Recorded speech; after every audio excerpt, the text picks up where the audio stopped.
dobrodošli, dragi prijatelji, pesnici, sugrađani i ljubitelji pisane reči. Čast mi je da najmem zbirku pesama Spoj mi navičje lika Anđela moj dedi, naše pesnikinje Verice Tomić.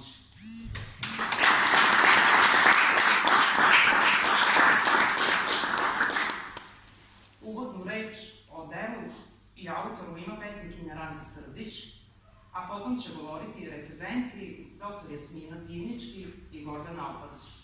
Reč prepuštam Ranki. Izvolite.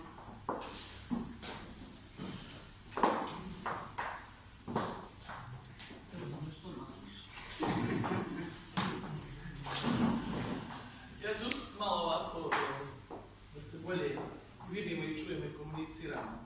Prvo sve vas pozdravljam, smatram dostojnim ljubiteljima lijepe riječi i svega onoga što nas odmara u ovoj zamarenoj stvarnosti. Ja bih voljela da je malo još nas više, ali kako su vremena postaju obično prave stvari kao u Svetom pismu, što se naslanja i djelno stvarala što ulaze na tijesna vrata. Ima vjerovatno šarenijih, bez navodnika, programa koje nude javni mediji i sadržaj, pa se ljudi prema tome i određuju na tamo mjesta koja su kurentnija za 9. dan te u krug, nego nešto što ostavlja pravku vremenu i prostoru. Bez šale, osvrnut ću se malo na našu veliku, kad mi je sinoć rekao, pošto je to kod nje sve momentalno i promptno, kako sam i ja sama spontana, ja i ne volim te dugometražne najave, obično se onda zagubi suština kako se danas digitalno i živi, dovoljno je samo i reći ima to i to, tad, ako može doći. Tako i ona meni kaže, imam promociju, sve je, znači, bilo vezano kratkim rokom, pa ajmo da ispuštujemo formu i kaže, hoćeš li moći? Slušaj, kad si ti u pitanju, ne hoću li moći, već idem zasigurno, a poznajemo se duži niz već godina, a šta me kod nje fascinira? Neću vas ja držati nekoga reda, uzorka, fonologije i slično, pričat ću vam nešto što i zaslužuje ova promocija, onako našu jednu rodinsku prisnost. Kad sam išli lani na Kosova, tu je dobar dio ekipe koji je dijelio s nama autobusi, 6 je. Sam ja vidjela veliku, a na koji način ona izražava poštovanje prema svom zavičaju. I kad je dole, kad sam bilo na Gazimestanu, uzela komad zemlje, ali onako polirano patetskog, nego onako istinskim osjećanjem srca, koje za mene bilo dovoljno i ostalo peča za sva vremena. Vidješ da se radi o pravu čovjeku, u čijoj duši obitava zavičaj. Taj prvi zavičaj, nažalost, kao i svi mi, bilo ih je i više, i pomoćnih, i drugih, i redanih, koji su odredili sudbinu sviju nas, jer smo tako jedan ponjeni narod. Generacija ne može da sastavi da živi i vjekuje na svom ognjištu. Tako da danas nije teško ni probuditi inspiraciju, ako Ivole ima dara i biti pjesnik i nešto. Nije slučaj sa velikom, o tome ću da se posebno osnovne. Ostaju tragovi u duši i oživci. Sam Branko Ćopić, veliki Branko koji je bio neshvaćen, sad se malo demistifikuje i njegova biografija i lik i djelo. Kaže da imao 5 zavičaja, 5. mu je bio pjesnički, onaj koji je budio inspiraciju.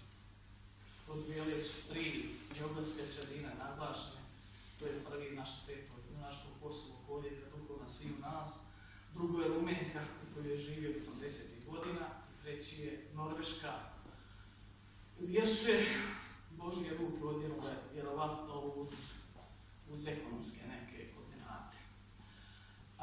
Ono to nosi u sebi, ne može se naprečiti postati ni pjesnik, ni glubavija, ni bilo koja vrsta sedam umjetnosti, nema primagirenja, to je ili jesu ili nisu.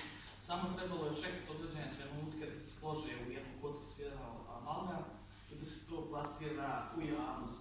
Ova zbirka koju vidite pred sobom, znači ima 73 čini mi se pjesme i raznih refleksija od duhovnih, opisnih, o tome će više da pričaju recenzenti.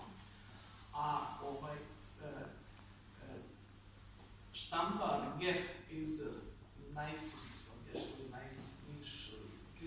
tako bješa, i prvi put je da reditelj je izdavač, koliko sam vidjela, vidite sami sami koji su to izrazi, a remitem, sami znamo sam slovenska riječ revnovati, šta znači, bar mi ovdje, koji smo obišli mnoga naša sveta mjesta. Vidjevši Velu, vidjet ćete samo kako tu ima lijepih pjesama. Ona je najprije našla za shodno da nama plasira polustidljivo svoja pisanja. Prvo elektronski, preko Facebooka, da bi onda to izdržalo ispit i prošlo kroz mnoge oči i ruke. I ljudi su sami, koji su struke, vidjeli da to ima smisla, da to vrijedi ukrčiti i dostupiti javnosti. Kakvih ima tu pjesama, kakve šalju poruke. Iz nje izvire ljubav u svim svojim poluvalentnim oblicima. A posebno su joj emotivne te ljubavne. Ona bukvalno vapije. Njen jezik je tako sočak i tako žuboran, kao i njena pisca, Elvinka, Dunja Morava i ostale lijeke po našem napaćenom i ojeđenom svetom Kosovu. Čak i kad se obraća kroz pjesme, vidi se ta njena velika majčinska uloga. Život je nije nimalo štedio, ali nije mi ona štedila inspiraciju, iz detalja rađa cjelinu. To ćete vidjeti kroz pjesme. Dao je Bog njoj, ukrasio je život sa dvoje anđela, njezine dvoje djece, koji isto naginju umjetnosti, pa je čerka ilustrovala korice, što je isto, vidjevši da znači bukvalno porodični gen naklonjen ka umjetnosti i stvaranju ljepote svijeta. Vela, jedne prilike me pita general čuveni Vojske Republike Srpske Petar Škrljić, svi ga znate, bio je jedan od glavnih pomoćnika Ratku Mladiću,